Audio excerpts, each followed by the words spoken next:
Hi, so there's just been a right load of news announced for the Battle for Azeroth. The first of which is the release date. Now, I'm going to talk about that. I'm going to talk about the other things that Blizzard have been saying about it and adding on my own commentary on it, because I've got plenty to say on myself. Now, it's going to release on the 14th of August.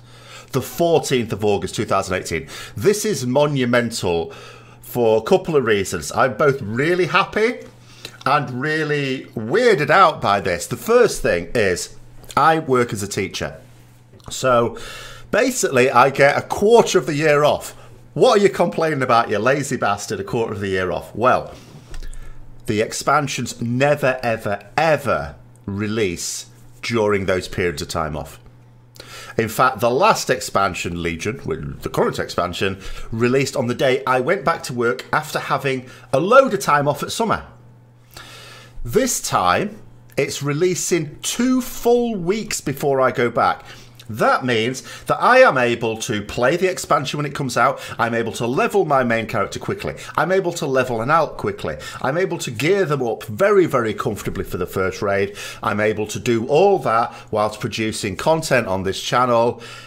No problem. It means I can get the guides out in a very timely manner. I mean, the pre-release guides I got out last time anyway, producing the ones while it was actually out, taking account of any little changes they monkeyed about with, before, actually released was more difficult.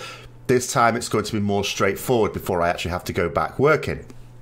So yeah, August the 14th, put that in your diaries. But the second thing is, this is really weird because, I mean, when we look at this situation we've got now in the alpha, they say they're wanting to get beta out really quickly, as expected. But, I mean, Azerite armor, they've only just given us a sneak peek of it. It's still not really in the alpha yet. Warfronts are not really in the alpha yet. The islands, okay, they're a bit more playable now. There's loads of dungeons still not really playable. It's all very strange. This thing, when I consider where we are now that we know what the release date is, compared with the same distance out with Legion, it actually seems less complete. So what there is to be put in, they obviously think needs less testing. We haven't done a single day of raid testing yet. As I say, Borrelus is still not ready. It's not even classed as a rest zone, for goodness sake. As I say, loads and loads of Azerite armor just not in there. You know, Warfront's not being properly tested. Islands have only been available for a very short time. So it seems very strange. But, you know, who am I to complain? It's going to release when I've actually still got 2 more weeks off. Hallelujah! I've never known this, ever. It's going to be a brand new feeling. So, on to other things that they discussed. Now, the first thing is they said, allied races, the first 2 to be released are going to be the Dark-Eyed Dwarfs and the Magar Orcs. Now, that actually makes sense. It's sort of weird for some people because, you know, Zandalari Trolls were announced so far ahead. We were able to data mine stuff about the Zandalari Trolls so far ahead, but they're actually not going to release straight away at all. I mean, the assumption, I think, was that they'd sort of be available when it goes live, but, obviously we've got to do the rep and we've got to do the achievements. But actually, it sounds like, okay, yeah, get that all done, but they're still not going to be available. It's going to be sometime later. Now, whether that's a patch 8.1 or something, I don't know. They just said later on into the expansion. And then the Kulturans go side by side with that, of course, and they will also come out much later on as well. Or I say later on, not really available at launch. They talked about realm connections, connecting more realms up. Bit disappointing that, again, what I would like to see is for them to just, from certain points of view, do away with realms. I mean, just maybe have realms for an auction house point of view. People have said, when I've talked about this before, they've said other games actually do just have, they don't have realms as such and they still manage to have connected auction houses and it's all fine. Because that's the only issue I see. In terms of guilds, just be able to join any old guild. The fact that we have to have realm transfers to move to different guilds is really killing it at a top level. I'm not saying for the majority of the player base, of course, but for the progress-minded raiding players, it really is killing it. But there you go. So, you know, they're just going to connect a few more realms. Fine. I mean, it doesn't seem to make any difference anyway, because, you know, even when you've got a fairly large realm, people still, when they realm transfer, there's an increasing pattern of people just going for the very biggest realms anyway. They just see it as, if it's not one of the very biggest realms, then it's not worthwhile. And connecting more realms together isn't going to help that. Anyway, there you go. They also said the pre-expansion patch. Now, this is going to contain some spoilers. A lot of the things I'm going to talk about is just what Blizzard talked about, so it's not very spoilery. But there are going to be some, so be warned. When I first got into the alpha, on like the first day, I went to Stormwind. And the only way you could do that at the time was on a mage. But I burst into the throne room, and there was Anduin and Jaina talking about a siege on Stormwind that had just taken place. So it seemed fairly clear that the pre-expansion event would include an attack on Stormwind, and maybe, you know, that's from the Horde's point of view, and then from the Alliance point of view, maybe that's us attacking Lordaeron, which of course ties in with the cinematic. They've not really, as far as I can tell, said much about that here. I'm just having to go by reading this. I'm not myself at PAX, so I can't, you know, get the news from the horse's mouth, so to speak. But they did mention a campaign with Darkshore. Again, makes sense because we know the burning of Teldrassil is going to be a thing. It says it's going to include sort of story quests and replayable skirmishes. So that might be like our invasion type situation. Maybe it's not going to be world stuff. Maybe it's going to be these instant skirmishes like we had in MOP. Who knows? We'll have to see with that one. And there's going to be a storyline explain. It says there will be a 2.5D animated piece telling the story of it.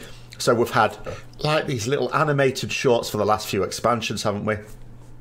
And so it sounds like they're going to do that, which is a bit of a shame, really, because I do like those animated shorts, by the way, don't get me wrong.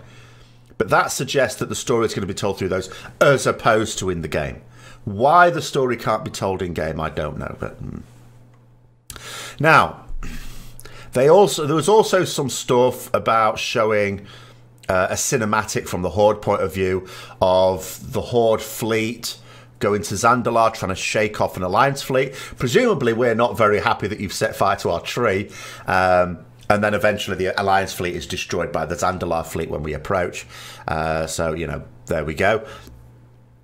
They talked about a few other things a little bit. And again, I'm just going by what I'm seeing really on MMO Champion. I'm going to obviously link down below there because this is my source material at the moment. So they did talk about patch 7.1 in Legion released a bit too soon. I mean, I said that at the time.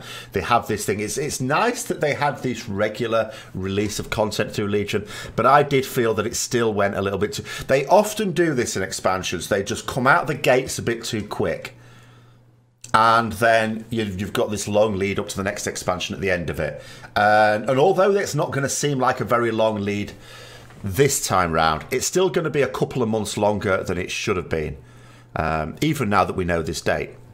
So, I mean, we're getting to the point now where Antorus is largely finished. Yes, there are obviously still some people progressing on it. That was me a week ago. But it's still largely finished in terms of the length of time that a tier is supposed to last. So, you know, delaying 7.1 by a few weeks could have eased that, I think, a little bit. But they also said the Trial of Valor was an idea they came up just before Legion launched. Now, that's interesting for two reasons. First of all, it explains a lot because there was no notion of this at all. If you think about it, we had the Emerald Nightmare raid released first of all. Well, that was tested properly in the Legion beta. We had Nighthold after it. That was also tested in the Legion beta. But nothing to do with Trial of Valor was... anything was in the beta at all with it. So it sort of makes sense. But it also does suggest that they can belt out, and it was a decent raid. All right, Helya was like, I don't know what they were thinking with the first iteration of Mythic Helya. It was insane. But it was a good raid. 3 bosses. For 3 boss raid, it was a good raid. The fact that they could come out with something like that, and it works pretty well, apart from the initial tuning of Mythic Helya, that suggests that they can do these sorts of things quite quickly. And it suggests that they've got the capacity to do these sorts of raids if they feel they need to pretty well. So that was quite interesting. I just thought it was something they were going to keep super secret for whatever reason, but no, they just thought about it. Let's do this thing. They talked about factions. So they said there's 6 factions, 3 for each continent, including that are 2 neutral factions. The Tortolan, which I've sort of come across, and Voice of Azeroth. It's mysterious. So basically, we've got a faction. We're going to get rep with the ground beneath our feet. I wonder if Magni will be the quartermaster for that, or it'll be someone else. Don't know. Now, World PvP is one of those things where basically I want to do a separate video. They talked about World PvP. I am not a PvP player in World of Warcraft, but I have very strong views on it. People who follow my channel know those views on it, but this is worth a separate video. So I'm going to get that done. I'm going to aim to get it done today or tomorrow. So I'm going to come back to that. But again, if you want to see what they said about it, of course, follow the link below and you'll find it. Now, Warfront, which is the thing that we haven't really had a major testing of yet. So the expansion is going to release with an Arathi Highlands Warfront. 20 player, remember. So the sort of thing you would ideally do with your guild. It says that Warfronts may change the outside world when your faction controls it. I assume they're going to do something that means that we care whether Arathi Highlands is changed or not. But here's how it works. So to unlock the Warfront, you have to do a campaign where you're turning in things. This is very reminiscent of the opening of the Gates of Anchorage, where you had to turn in resources and things like that. So that's what you have to do. But it's based on it's a faction thing. So you're turning in Azerite, gold, trade skill materials, stuff like that. And then eventually the Warfront becomes available to that faction. They said you're almost certain to win that Warfront, and then you get to hold it for between 5 and 7 days, and you get some benefits for doing that. And then while you're holding it, the other faction will be turning their resources in. Presumably the 5 to 7 days. You know, I doubt that's just they can't decide yet. I imagine that's more that you'll have it for at least 5 days. But after 5 days, if the other faction have turned in enough stuff, then they can have their Warfront. Otherwise, it's probably going to be another couple of days, I guess is what they mean by that. And there'll be more Warfronts opening as the expansion leads in. So, I mean, I knew it was going to be time limited Warfronts. You don't just do one after the other. But I was sort of thinking once a week thing, as in with the reset. Now it sounds like the time you get to do them is based on how quickly your faction turns in resources, say, compared to the opposite faction. And there might be times when you're doing the Warfronts on weird days. It sounds to me like there's going to be a time when you do the Warfront. It's a bit like, I remember in Warhammer Online. So what you used to do in that, in terms of the PvP, where I did like it, by the way, and it was basically a case of capturing forts in lots of different areas.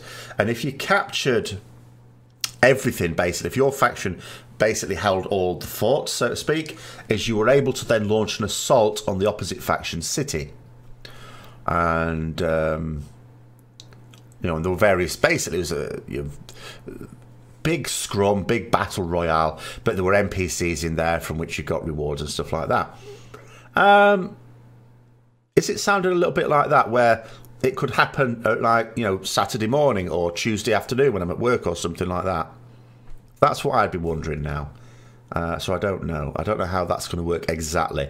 But it does sound like it's not just something that's going to appear with the reset. It's based upon your faction turning stuff in. Now, with the islands, so they talked a little bit about the islands. So we already know there's going to be different modes of it: normal, heroic, mythic. There's PvP difficulty as well. So I did, you know, tested out the islands a couple of weeks ago, and of course, 3 of you, and it can be, you know, any mixture of roles. You don't have to have a tank, DPS, and a healer. And there's 3 opposite faction NPCs, the so-called smart NPCs, and it's about first one to get so much Azerite in a certain amount of time.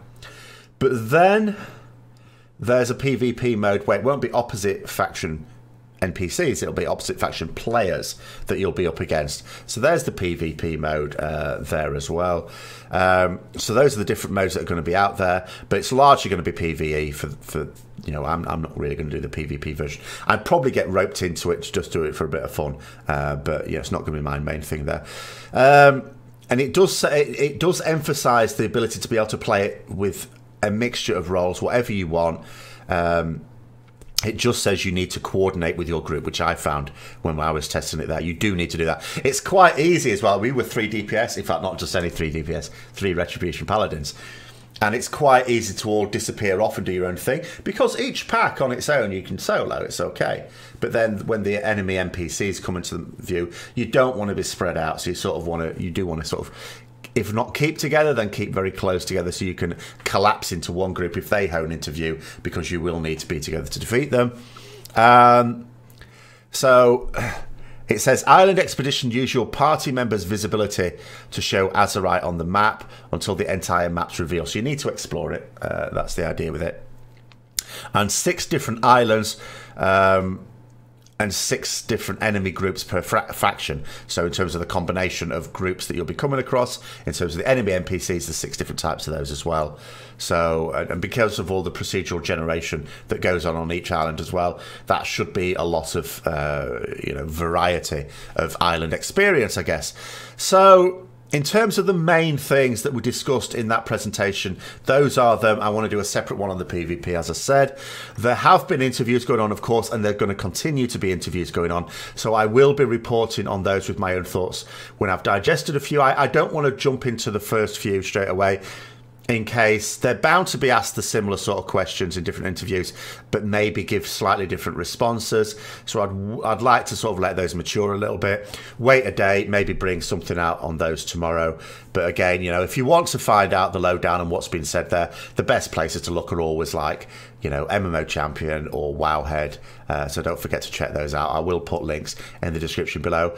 Hope you found this interesting, and wow, release date. Earlier than expected, although I was closer than everyone else. I was saying the 28th of August, so yeah. So thanks for watching anyway. If you've enjoyed it, don't forget to like, comment, subscribe, and share with other people who may also be interested, i.e. everyone. And until next time, I'll see you later.